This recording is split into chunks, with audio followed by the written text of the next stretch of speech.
Good afternoon, everybody, and welcome back to another episode of SpecTalk, which, let's be honest, this is maybe the most monumental episode that we've had. Today is our SpecTalk 1 year anniversary. SpecTalk turns one, and Alex, you and I have been doing this for 12 months, and I don't know how they got us into suits and ties today, but I think a formal event like this requires a special outfit. So That's right. thank you everybody for joining us over the last 12 months. Today's episode is going to be a ton of fun.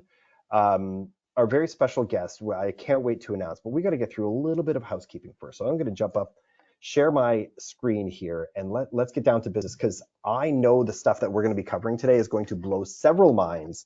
And today's episode is titled Creative Ways to Use SpecLink. And as always, your hosts today are myself, Dory Azar, and my partner in crime, co-host Alex Bear, who couldn't do any of this without. So today, because it's our SpecLink 1 year anniversary, we're going to be celebrating today, and we've got a few treats coming up to share with you guys. But first, I want to talk about today's episode. So being an architect is often associated with being creative. Today, we will be taking a look at applying that creativity not to building design, but to how we use our software. SpecLink is built to support specifiers in getting their specs done faster and more accurately, but what if there were some alternative ways of using SpecLink to leverage it even more, perhaps beyond its intended design? On today's episode, you'll be presented with creative ways to further accelerate your workflow and optimize your time using SpecLink. And today, before we get into that, these are the treats that we have to share with everybody today. So if you scan the code that you see on your screen now, two things can happen. If you are already a SpecLink user, we are going to be able to offer you a free upgrade when you follow that link. So very, very cool treat. Thank you for being here.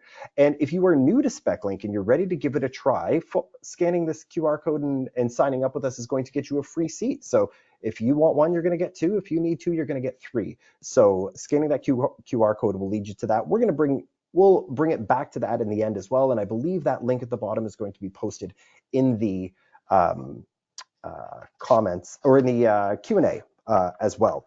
So today's topics that we're going to be covering are creative ways to use SpecLink. Some of the things we're going to touch on, and this episode can go in many different directions, so sit tight. We're going to talk about how to generate fee proposals using global terms. So cool. Some really, really thought-provoking ways to import sections for various templates.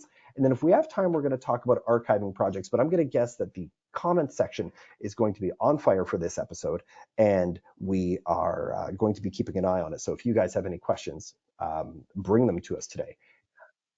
The special guest today is the one, the only Amy Baker, architect and specifications writer at Amy Baker Architect. Amy is a registered architect and specifications consultant with over 20 years of experience across the US and Canada. She's known for her technical expertise in building science, enclosure detailing, codes, and of course, specs. Amy serves on the board of several key industry organizations and helps shape the future of spec writing through RIB SpecLink's product advisory board. Today, Amy is here to share with us how she uses SpecLink in creative ways, perhaps beyond its intended use. She should be no stranger to most of you, and to help us celebrate our 1 year anniversary, please welcome with me, Amy Baker. Amy, welcome. Hello. All right. And Oh my God, that's applause. Oh my gosh. Happy anniversary, you guys. Oh, That's amazing. wow. I dressed up for the occasion. Never one Great. Kim. The nicest tie of all of us, yeah. Yeah, so brought my bow tie, and I'm hoping to be able to share my screen here. So let me Well, get that. we're gonna give you Oh, a second to do that. I mean, while you're okay. doing that, we're gonna do a quick poll question for the audience before we get Perfect. started. And today's poll question is, how long have you been watching SpecTalk? We've been doing it for 12 months. So I want to know if this is your first episode, if you've been watching less than 6 months, 6 to 12, or from the very beginning. Were you there at that first episode where I was just trying to figure out how to make a microphone work and how to properly light the side of my face? So let's take a look. Oh, there's a couple more votes sneaking in here. I think we've got a bunch of first timers here. All That's pending right. show results. Guys, we've got a lot of people watching for the first time. Don't get used to the outfits. It's not always like business formal on SpecTalk. Sometimes, especially on Halloween episodes, We were, I don't know, we're just here to have a good time and learn about specs, guys. So I'm going to turn it over to you now, Amy, and just keep an eye on the questions, guys. If you've got questions or comments about today's episode, let us hear them. Otherwise, Amy's going to take over, and I can't wait to watch this. This is going to be so great. All right. So, do you want me just to jump in and start talking about proposals, or what do you want to do getting Well, started? I would love if you have like an yeah, I know we were going to start on proposals today because that was the first. So I know when I was sort of learning about SpecLink, and you learn what it's designed to do, and then I'll never forget the day Amy's like, well, yeah, I use it to build my proposals, and I just like my brain froze for a second, and then it glitched, and I'm like, that makes so much. That is so smart to use. And then once you explain to me how you do it, and the head start it gives you in your spec, I'm like, this is genius stuff. So why don't we start with the super unintended way of using SpecLink, and that's to create your proposals. Awesome. Okay, so diving into that, and I think kind of as a general way to characterize most of what I'm going to show today, all of these things have been born of frustration. So I don't love repetitive tasks that don't require a lot of brain power. That's just sort of a waste of time. And these workflows that I'm going to share, the proposal example that I'm going to share, are all coming from the same sort of like annoyance with doing tasks repetitively that I don't enjoy doing. I'd rather use my brain power to sort of like dive into more technical things, write the specification sections, and think about things that are way more interesting than entering data. So, Like most of um, the world's great inventions, likely born out of frustration, right? And so let's fury. start there. So Yeah. And maybe it's good to sort of back up one. And, because we have some first time attendees here in SpecLink, if you're not familiar, there are a couple different tabs at the top. You'll have a projects tab and you'll have an office masters tab. So what I'm sort of showing is several office masters that I've set up, and we'll get into that in workflows in a little bit. And the reason why I have it set up this way. But starting out, just know that we're sort of operating in the Office Masters tab for right now. In my world, my proposal lives in I have two primary sort of Office Masters, meaning the one I call General Master is the one where we have pre-edited customized spec sections. So this is where we're pulling the content from. And that's what its intended purpose is as a master, is to hold the content. All of these other things are more like templates. And these templates serve the purpose of defining client specific requirements for formatting. So like if they have their own font, if they have their own header and footer, if they have their own standards, that's why I have multiple of those. So if you are internal as a specifier, that to you might not be different architect clients, because I'm a specifications consultant. I work with a lot of different architects. In your world, that might be different owner clients that have different standards. So if you work with several universities, they might have their own template requirements and formatting standards for different owner clients. So in my sort of template master, I have pre-populated it with a custom section. You can see ABA is our way of designating a section that we've customized that lives outside of the RIB world. So we created 000000. That is our proposal. So what I was intending to do here is, again, streamline things that were just taking me a lot of time. So prior to setting this up about a year ago, all of our proposals for spec writing were generated in Word documents. And those Word documents have similar bits of information that we often define in our specifications. So what that could include are project names, project addresses, client names, client addresses, client phone numbers, And, different clients of ours require different services from us to be provided. So I had one Word document with the brackets that we're probably all familiar with, and I would kind of edit those and steal them from past proposals and just to save some time there and, edit those from a Word document. And I was realizing at some point that I could maybe shift all of that into SpecLink if I could build a custom section, which would then become my proposal. So the idea here is that when I receive a request for a spec writing proposal from an architect, I have already all of these project masters, office masters with their formatting standards. And I can also kind of define some of these things that are unique to them, like their firm name, their firm address, as a global term, which already kind of exists in all of these places. So in the proposal, right off the bat, we're seeing a lot of this green text. And those are global terms. So I'm not sure how often people have utilized global terms, but that is sort of in this flyout panel off to the right. All of these green items are things that once they are incorporated into the language within SpecLink in the sections in this proposal, when you redefine it, meaning like client firm name, if I were to say, I want this client's firm name to be ABC firm, it not only updates it within this proposal, but when this proposal becomes the specifications later, it's in there later. So whenever the project name changes 15 times, whenever the things things that tend to change 15 times before we issue it, whenever that happens, those are good candidates to make that a global term. And in this case, now I don't have to enter the architect's information into this project because I've already done it at the proposal phase. So it saved me a step of putting their name and address and company information in two different places and two different efforts to enter that data. Now I'm just doing it once. And if it changes everything. Moving through kind of do you want me to sort of like walk through the proposal just to overview what's in it? Like how it's edited with blue text, which is more Yes, like yeah, I think that's okay.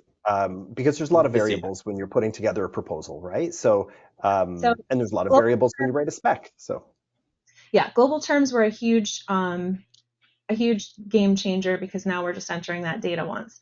The other thing, again, going back to the idea of like editing brackets in Word, those are replaced by choices in SpecLink. So the delivery method now, instead of like messing around in Word documents, deleting text, you can simply turn that into a choice. So if I have a different delivery method, if the spec format that they're requiring a proposal from me on changes, I can sort of utilize that. The other tool that I'm using in my proposal is the linking tool. So a lot of times as a consultant, I need to understand how many times I'm issuing specification deliverables and at what phase that occurs. So when I click on all of the deliverables that they tell me will be required for the project, these are all linked to the bottom of this proposal, which is where we can start to talk about the schedule, the proposed schedule for those deliverables. Or if we don't know exactly when it is, I have options for date to be determined because sometimes we don't know yet what those dates are. So it's kind of got some smart capabilities there, meaning I'm not having to manually turn these on to make them correlate with the sort of list of deliverables at the top. It's just doing that for me. And all I have to do down here is enter the date. Anytime we're seeing the red text, this is how, it's indicating that it's a place where I need to manually enter, in this case, the fee for a fee proposal, or some other bit of information that just manually needs to be entered, like due dates, the date of the document. It's a good reminder when it jumps out at me in red text that I need to do something there to edit it. right. So I like to have the fields available to sort of like make it visually clear that I need to take some kind of action on things like that. Right. And then, the other bits of the proposal are set up simply just to click paragraphs to activate them or not. In some Mhm. cases, I do have rules set up for it, meaning um, some clients require us to do all of the packaging of the sections that we prepare along with sections from others like engineers. Other clients want to do that internally. So you can see the red portion that warned me those two paragraphs are in conflict with each other and probably not to include both. That's again sort of a visual reminder that it's usually an either or scenario. And if I try to incorporate both, there could be a conflict. Smart. So, it's got some like QA, QC types of things built in here as well. Sure. Um, It's how I would expect a spec writer to write a proposal. yeah, yeah. So there's no manually deleting things. It's really just a simple, who's the cast of characters, turn it on, turn it off, one click, and we're done. So I- that, Amy, a uh, question has come in. yeah. A quick question while we're at where we're at. Steve is asking, how were you making that text red? Yes, good question. So I'm going to sort of show an example of that. I'm going to back out of global terms here.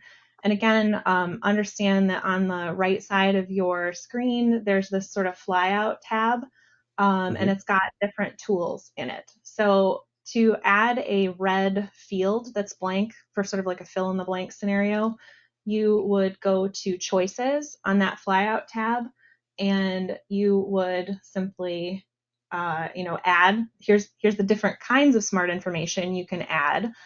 One of those being a fill in the blank. So we can see sort of a preview of that down at the bottom, and then it's just a simple sort of drag and drop. So now we have a new field as a reminder that something needs to be manually edited here. And that comes in as red on its own. Yes. Okay. But for Excellent. those that may be newer to SpecLink, everything does print out in black text. So Yes. And Yes. Yes.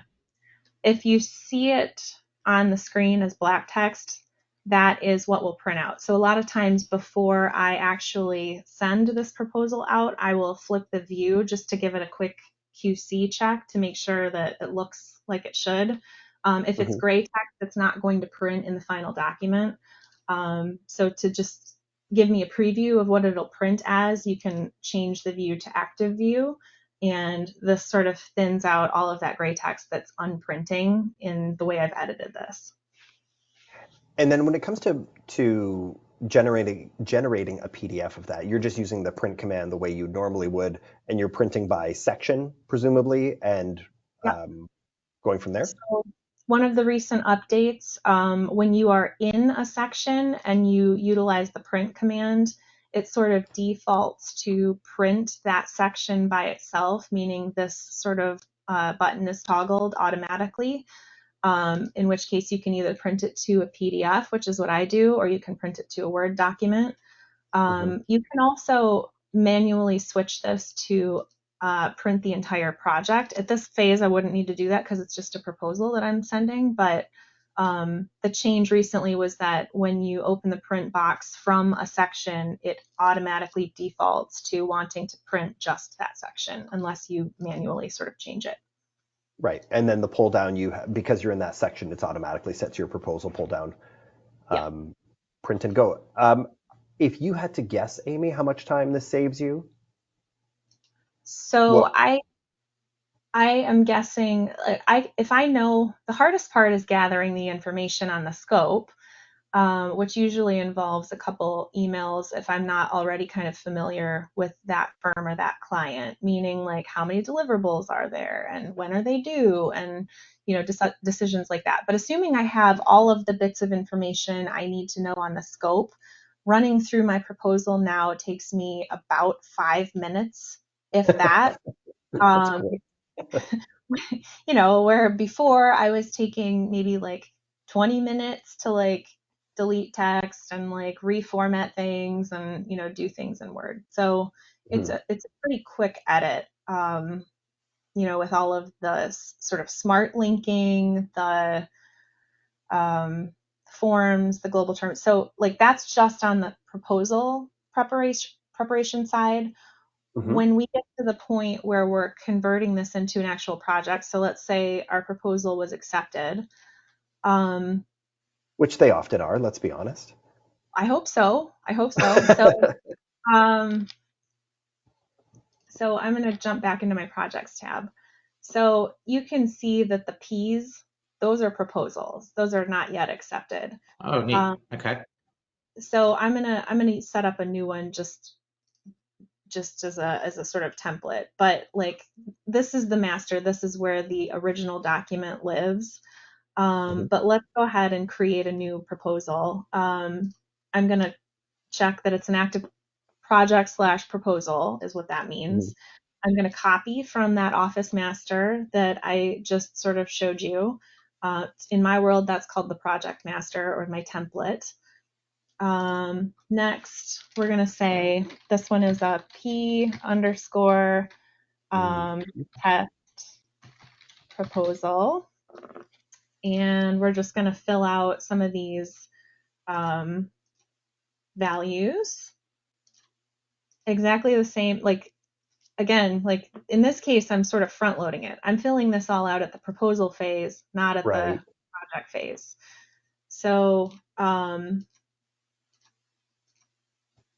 I don't have to do this twice. It's just going to carry with it if it becomes an actual project for us. Right. So it shouldn't take too long because, again, there's not a whole bunch of sections activated in that master. So we're going to kind of work through the whole thing, I guess, with this test project. While that's loading, Amy, we had a question come in from Loretta who's curious if you utilize any non-printable or non-selectable text in your proposals or other tags for that matter. I'd utilize that in my masters, like the actual sections. I've not incorporated that in my proposal template, but we do have non-printing, non-selectable text in our content, like our office master. All right. So I'm going to go ahead and go into our test proposal. So as you can see, you know, this came along with it. That was in the original document. So this is where I would do the edits to make this specific to ABC firm and to specific to the scope. But let's say we're ready to kind of like convert this into a project because it's now accepted.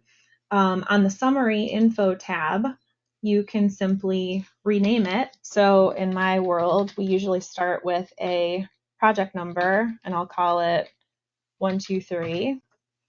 And then, you know, we'll now call it project. And that's how you rename this and make it a project.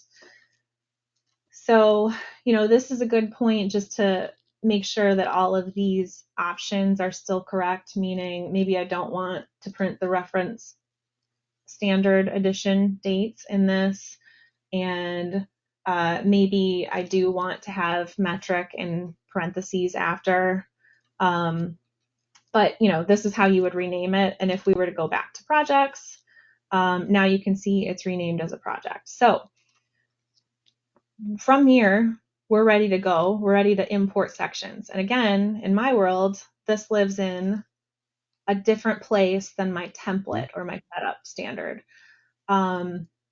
This lives in the content master. So I'm not sure if everybody's had the experience. I used to and learned not to start a new project by copying my content master over and then turning off the sections that I didn't need. But it is much quicker in SpecLink to start with a blank project, whether it's just an RIB blank project or a template that you've created with all of the formatting standards, and import those sections into it. It's much quicker. So, and And And this is why we're here today. This is that next sort of step in our things that we wanted to cover today is the importing of sections into a template and how this is maybe not the way everybody's doing it. So yeah, value your insight here, Amy. And honestly, the sort of beauty about this tool is that it is really flexible. There's no one right or wrong way to do it. What I'm sharing, like, take it, leave it, do whatever you want. It is not the only way to do it. You can set projects up in whatever way you want. This is just how we do it because we've found that it is more efficient to import sections than it is to set up a new project by copying all of those content, pre-edited sections over and all of those links. It's like all of the linking and the way they're built out that sort of is chugging as you're turning things on and off. So Right. importing for us is a way more efficient way to sort of populate the project with the required sections. So, And Amy, maybe, yeah, go ahead. sorry, maybe jumping ahead, but I was going to ask, do you sort of mix and match from different projects as to, the right sort of sections or templates that you, or do you kind of pull from a single master? And I'm sorry, I'm probably jumping ahead and you'll probably No, talk that's about. perfect. So we only maintain one content master, but it is not uncommon for firms to maintain multiple masters. So like maybe you've got masters that are already pre-edited, really specific for a certain client or really specific for a certain project type, like multifamily versus higher ed versus whatever.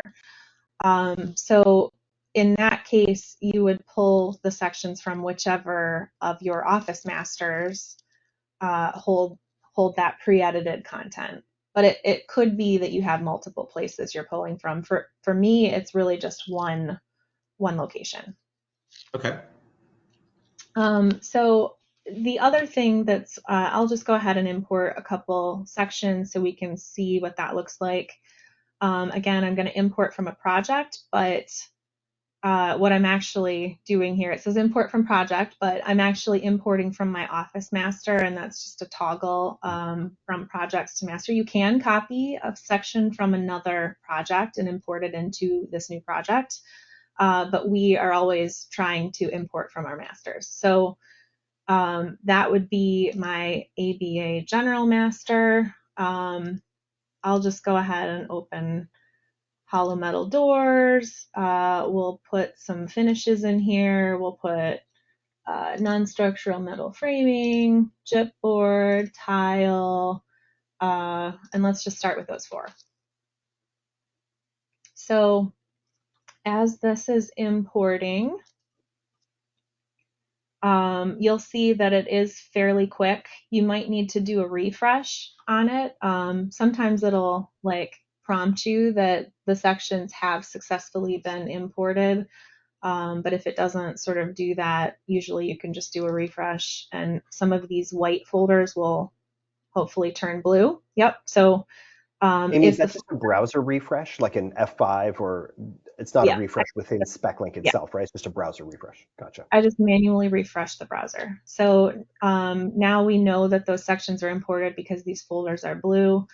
And if you were to drill down to it, you can see the sections that I imported are now activated. And again, that took a few seconds to make that happen versus copying over an entire library and then manually turning things off individually, which tends to take quite a bit longer.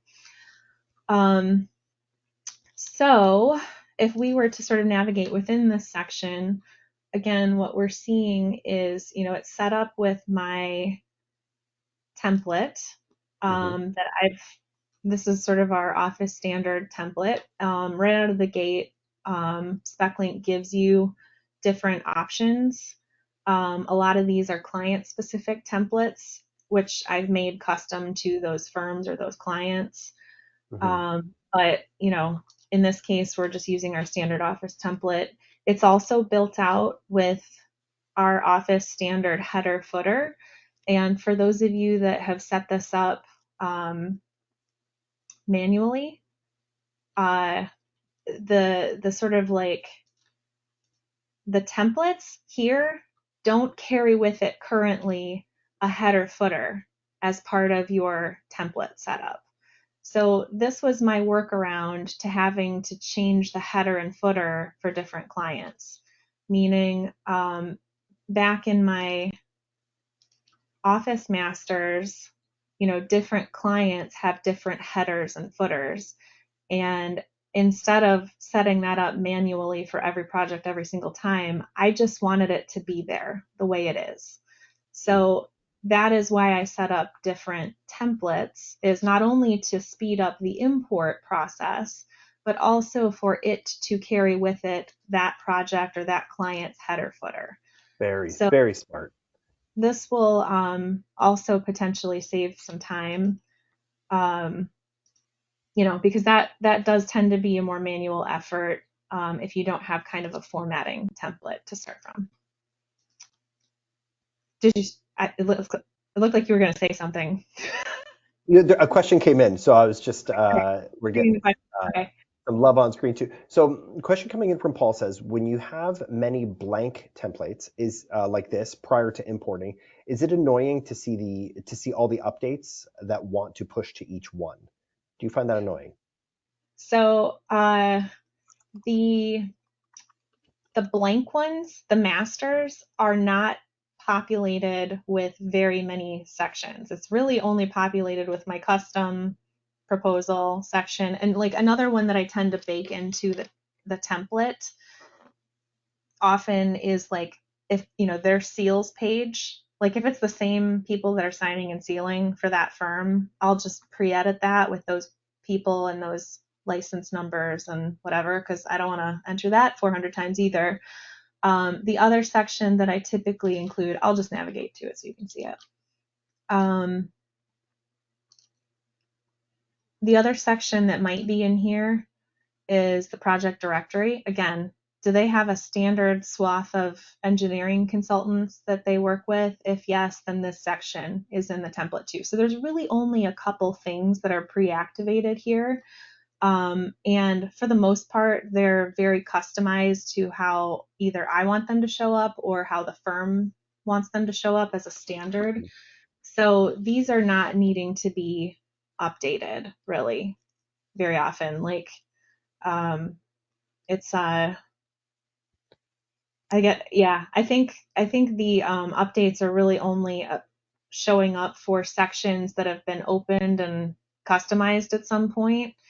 Okay. And they're not, I could probably clear those, but like I'm not seeing the updates on things that haven't been activated in my template. All right. I saw Paul give you some clapping hands on screen, so I think we've answered Paul's question. Perfect. Excellent. Amy, let's pause for a quick second because there's another poll question that I wanted to get to with everyone. So if we could, and this one's specific to Amy Baker herself. So in SpecLink, there is a feature to do sheet specs. And Amy, do we want to toot your horn a little bit here, because it was Amy's idea, Amy's influence, whatever we want to call it, but that's why it's in SpecLink. So we are going to actually more Amy, it's a popular feature here. We're going to end it right there and share it with everyone. But over half the viewers so far do use them. Almost half don't, and there's somebody that didn't know we could. Look at that. If we've just changed somebody's workflow today, fantastic. But yeah, if you benefit from the sheet specs feature, you might have Amy to thank for that. Perfect. That's good feedback. This was another painstaking thing that really annoyed the heck out of me. And I happened to relay those feelings to some of the folks at SpecLink when I was at a conference chatting with them.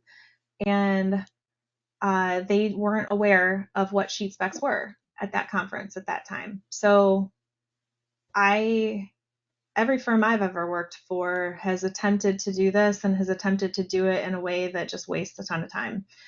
Some more successfully than others. And typically, the sheet specs are really only appropriate for very small or limited scope projects. But they don't make a lot of sense. It doesn't make a lot of sense based on scope, based on risk, based on the participants' involved, like the contractors and the subs and the owner. Like sometimes, providing a 1,200 page book is just not maybe appropriate for all of these factors, in my opinion. There are plenty of people that will say the opposite of that. And again, this is one of the things that, each individual that's signing and sealing those documents needs to decide for themselves. But from that conversation, we started diving into what those looked like, how different firms were generating sheet specs, and just how frustrating that process was. So my ask to SpecLink was, can you allow me to edit in your platform like I would any other project, and print that information in columns on a PDF that's the size of a drawing instead of an 8.5 by 11? And the answer to that was, yeah, we can do that. So 6 months later, we had the tool available, and there it was. Let me ask you a question about sheet specs. Has there been a time where you're working on a project that's kind of like it could go either way at one point? Like it might be big enough for a book spec, but maybe not sure what format it's going to be delivered in, and at the end you were able to switch from one format to the other relatively easily? Yeah. That absolutely has happened, meaning the project scope was a little bit fuzzy at the onset and it seemed more limited than it ended up being. So the editing was done with the intention of issuing it as a sheet spec, but what we ended up switching it to was a little bit more robust of a book spec, based on sort of the evolution of that project scope and it becoming a little bit bigger, I think, than what was originally anticipated. So to me, the editing had been pretty much done. In my world, what I'm issuing when I'm issuing sheet specs is some variation of a short form spec. I understand, I think, people tend to use outline, some people tend to use short form, but again, this is all like dealer's choice on which filtered view you're starting from for a sheet spec. I use short form. So for me to flip it from sheet specs to short form book specs is like really efficient. Yeah, it's all these one-click features that just the alternative, right? If you were working on a spec not using SpecLink and you at the last minute had to switch from a sheet spec to a book spec, it's more than one click, more than 2 clicks. Absolutely. It's hours and hours and hours of making that happen. Yeah. Previously, we were like cutting and pasting things from Word documents in like Revit and AutoCAD. And it was awful. I can see the discomfort on your face as you're talking about that. Like it's just, no. Right. It's like, writing an email for 2 hours and then your computer shuts down on you, Yeah. Nobody wants to, have their work, sort of taken away or, where it can't be used for, right, the changes and the kind of the shifts of the wind of the project.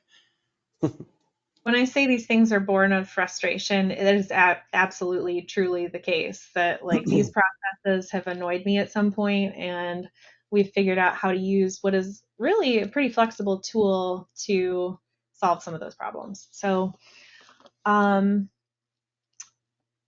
where did you want to drive from here, guys?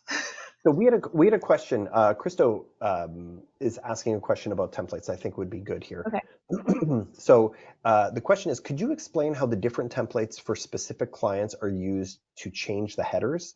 Would you start a new project with the client's Office Master template rather than the ABA Project Master?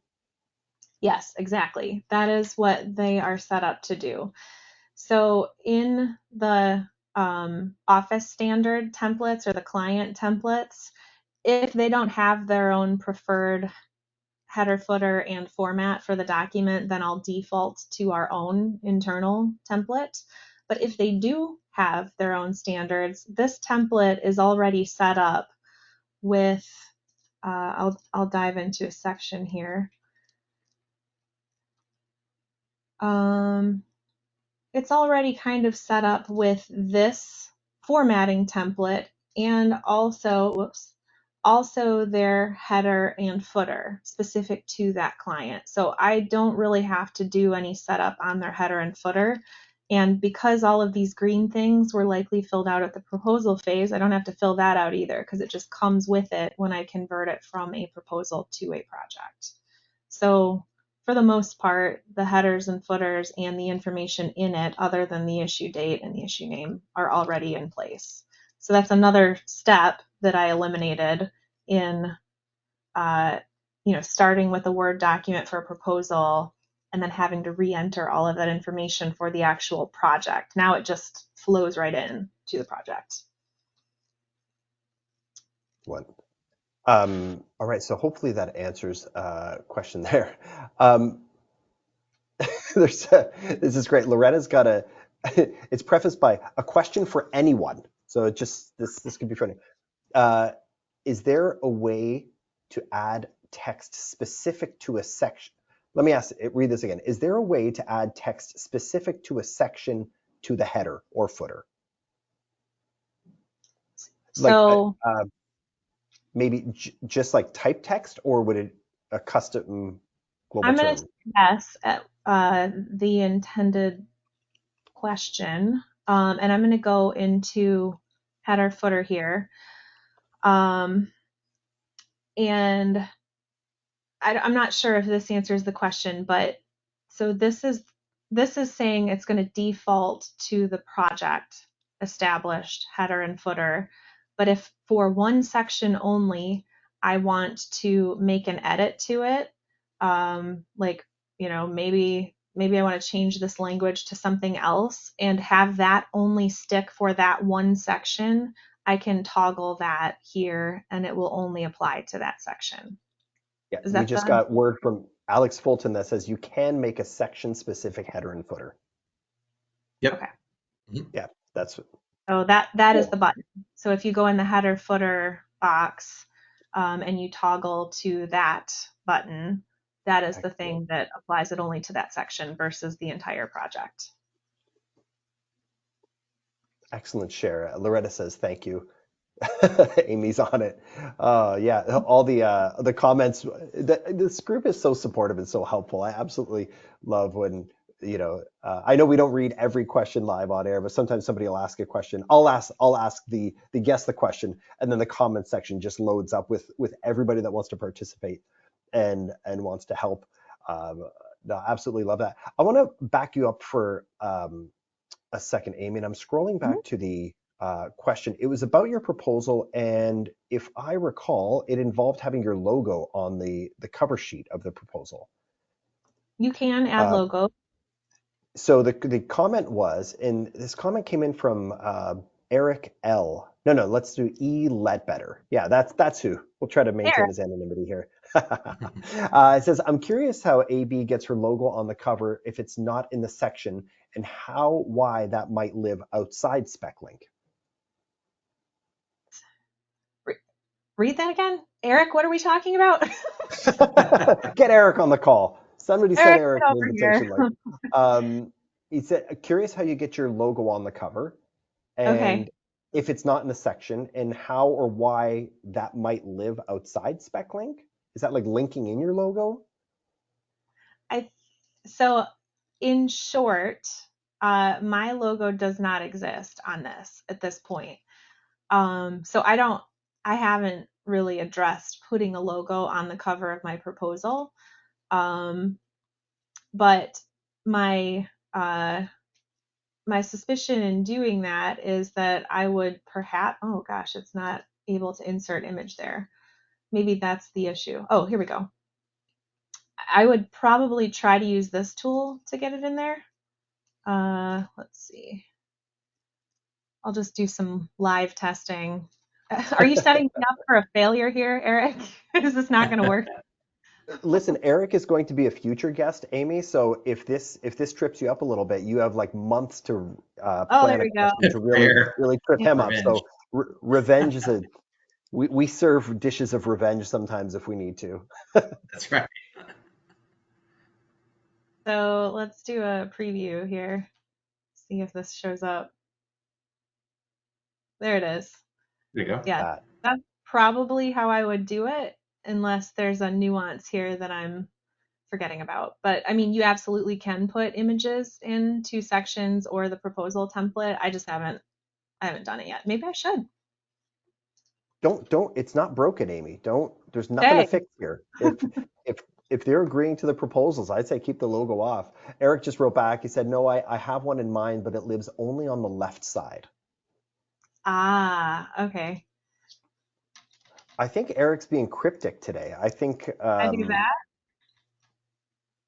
I just hit the space bar. So you can center it hit the sort space of bar, Eric. manually. Yeah, it's the long skinny one at the bottom of the keyboard. Amy, there's one other thing. I know we're everybody's got a real hard cutoff at 1 o'clock today, so I want to be mindful of that. Eric says it takes up too much room. Over beers next time. We'll also resolve this. All of our spec writing needs get resolved over beer. feel like my use of this proposal in SpecLink was somehow like I was chatting with Eric about some other thing, and he was describing again some kind of like, God, I wish that this process, blah blah blah, and that is actually how I thought to put the proposal into SpecLink. I don't think we were talking about proposals though, so in some ways Eric is to thank for the fact that I ever thought to put it in SpecLink in the first place, and I don't think he knows that. Thank you. Let's be honest. We all have Eric to thank for one thing or another. So true. There's a couple other questions here. Eric says the best hat. I just Senator justifying.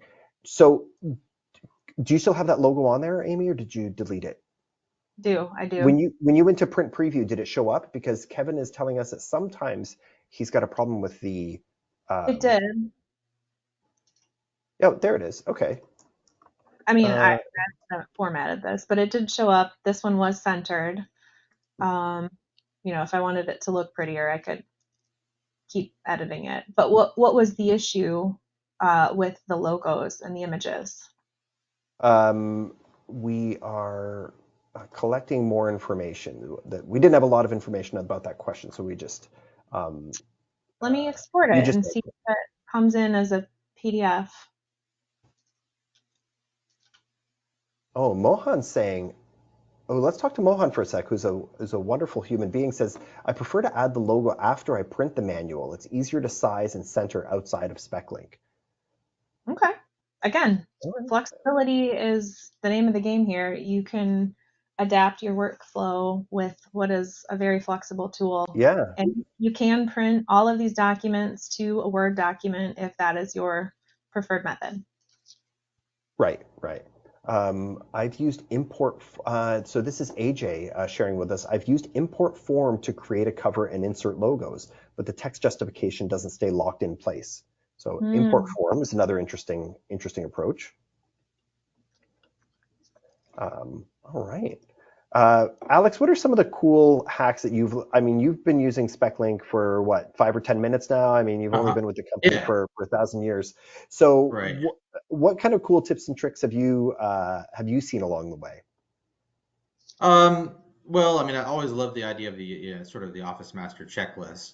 That's something that's kind of self-created by the user, but can be used numerous different ways, especially through the spec linking. I mean, Amy's got already kind of hinted at her use of that through her proposal and choosing different kind of scopes of the service, right? I think you mentioned, Amy, and how that maybe triggers some different technical sections and things like that. So anything that kind of helps to kind of gather information around the project, whether it be a proposal. We have what are called design criteria sections as well that give sort of an outline of the sort of scope expectations of the project. So that can be used to sort of create a checklist really that you use to sort of sit down with the owner and say, okay, we do want this, and we really don't want this, but I do want to focus on this and not that. So you can create your own checklist, sort of preliminary project descriptions to have that same conversation. But anything that's sort of adjacent to the specification process that, you're going through and making high level choices again on the design or the location of the building, or the owner requirements. I mean, any of that can be documented and then sort of linked to the actual construction documents. So outside of that, I mean, I've just heard of people using it for grocery lists and really kind of funky things. But yeah. Grocery list. That's awesome. Amy, we've got one more question about sheet specs. It's a Okay. workflow question. Christo's asking, what is your workflow for adding SpecLink's sheet spec output onto drawing sheets? So once you've generated that PDF, what do you do with it? So you can either link that into a Revit model. So like you can define the boundaries of that sheet spec, meaning how far over it stops printing so that you have enough space to fit your title block. All of that can happen in SpecLink. It'll allow you to put a PDF of your title block as a preview in SpecLink, so you can kind of right size the boundaries of the text. And from there, you would sort of link just the words part of it that are pre-formatted to fit the right size on your sheet into your model, into Revit, or if you're using AutoCAD, you can do the same with like an XREF. Yeah. So do you export them as individual PDFs then, or do you break them apart once they're well, they export all as one, right? So They if you've export all got, as say, one, but you can do them individually. I tend to send them individually because I think in order to link them, you have to sort of put them in individually. So I do try to send them to our architect clients as individual sheets so that each sheet can then be linked into, A101, A102, A103, or whatever right, the number. right. Very cool. Christo's happy with the answer. Awesome. So, guys, Amy, I just want to thank you for being on today. This is, it's always such a treat to have somebody like you who's not only such a talented spec writer, but I love these creative approaches. I'm not going to say frustration-driven approaches, but I just did. Solution oriented. How about that?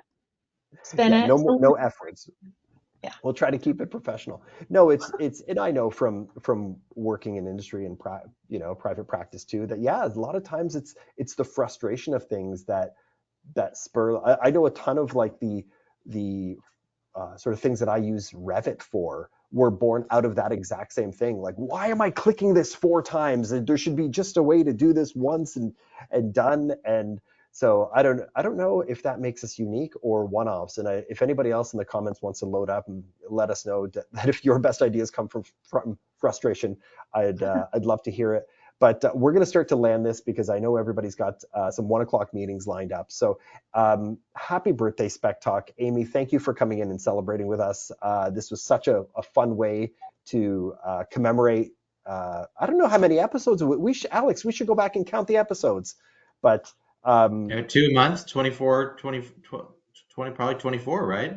Well, sometimes they shift around. We've done some back to back, and some takes but it's probably about 24 episodes. But Alex, my friend, it's been a treat to build this thing with you and figure it out along the way and turn it into this really fun thing that we get to do every couple of weeks. Meet some amazing people. Honestly, like I have most of your names memorized from the comment section. If we ever meet in person, I'd love to connect. I think we're all open to connecting on LinkedIn if anybody's up for that.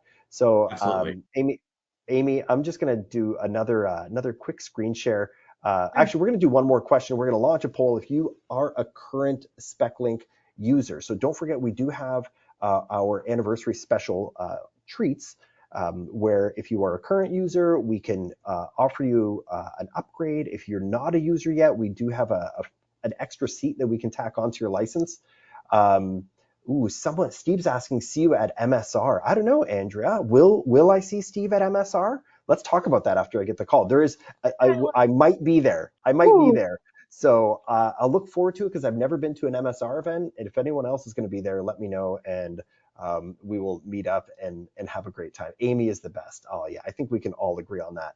So I'm going to jump back in one more screen share. I just want to sort of wrap this up with everybody before we call it a day and give everybody on their way. So don't mind me. We all know that I am screen share challenged. So if everybody could just be patient with me while I jump through everything. This is the QR code again. So like we said, if you were thinking about joining SpecLink or already a user, there are perks to clicking this QR code. Also, the link is in the comments as well if you want to find that and follow along there. Also, this will be uploaded usually by tomorrow. So if you wanted to relive this magic with Amy, you're welcome to do that. If you would like to reach out to Amy for spec writing services or just to tell her how amazing she is, her contact information is on the screen right there. And I did field one question in the comments. Next week's episode, I might be overdue, but our special guest is going to be Michael Phillips from WSP, who's an electrical engineer and a very savvy SpecLink user. And he is going to talk to us about SpecLink from an engineer's perspective. So as the sort of consultant that's contributing to an architect's, to architects who are controlling the spec. So that's going to be a real interesting approach to how engineers are collaborating with architects using SpecLink. So guys, from the bottom of my heart, I love you guys. I love doing these episodes. Everybody have the best day ever. And Alex, I don't know, you want to do it for 12 more months? You want to renew? Absolutely. I mean, yeah. Okay, let's renew. Alex and I are in. Amy, thank you again. Always a treat to have your time and attention. I know you're a busy human, but we appreciate your time. Everybody, have the best day ever, and we will see you in a couple of weeks. All right, take care. Happy 1 year. Oh, thank you. Bye.